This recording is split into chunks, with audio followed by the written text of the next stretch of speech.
Le Grand Matin Sud Radio, 7h-10h, Patrick Roger.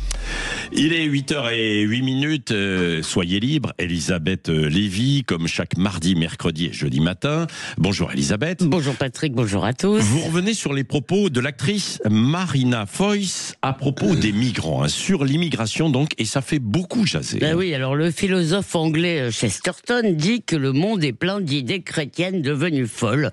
Eh bien maintenant, il est plein d'idées chrétiennes devenues complètement sottes. Je suis sympa, ouais. Je vous résume le galimatia de Marina Foïs. Elle aime l'autre, elle aime la différence, enfin la différence sauf la différence idéologique, bien sûr, parce que l'autre, par exemple, celui qui pense que la France est menacée par l'immigration massive, alors c'est un idiot ou un facho.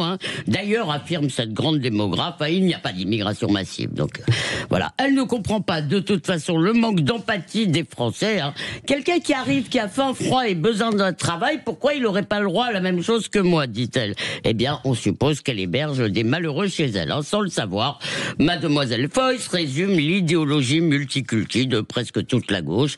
Elle dit encore: l'intégration culturelle, je m'en fous, peu importe que les gens pratiquent leur religion et mangent pas comme moi.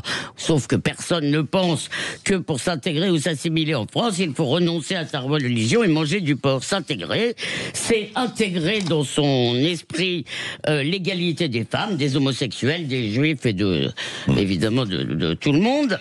Accepter aussi qu'on se moque de ton Dieu. Bien non, Marina Foïs, elle veut une France McDo où chacun vient comme il est, avec ses préjugés, ses manies, et sa femme en burqa si ça lui chante. Bon, Foïs, il faut peut-être pas s'énerver, mais elle nous offre là un admirable concentré du discours artiste sur l'immigration. Des artistes qui ont le droit d'avoir une opinion, Elisabeth Lévy. Même si elle est assez sotte, ils ont le droit. L'ennui, c'est qu'ils ont le droit d'en avoir seulement une. Voyez-vous, parce que pour faire carrière dans le showbiz, eh bien, il faut réciter le catéchisme.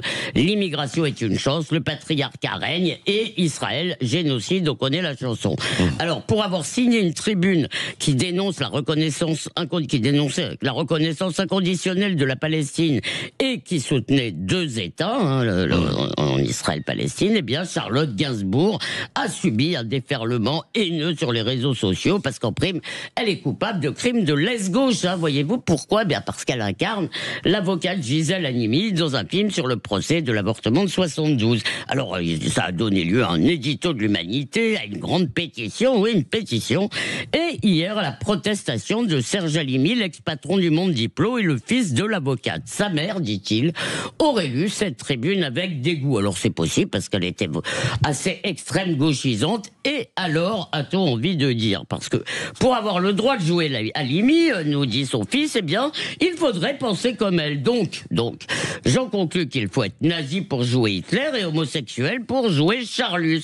La représentation doit être identique au réel. Eh bien, les ancêtres idéologiques de Serge Halimi imposaient un art officiel. Lui veut tout simplement interdire l'art. Alors, contre les censeurs et contre les délateurs, vive Queen Charlotte, qui en plus me fera peut-être aimer Gisèle Halimi, qui sait. Bon, nous en reparlerons si vous le voulez bien, si vous êtes d'accord ou pas d'accord avec ce que vient de dire Elisabeth Lévy dans Soyez libre, tout à l'heure à 8h30 dans le grand débrief de l'info jusqu'à 9h sur Sud Radio. Après l'invité politique, dans un instant, c'est Jérôme Guedj, le député socialiste de l'Essonne.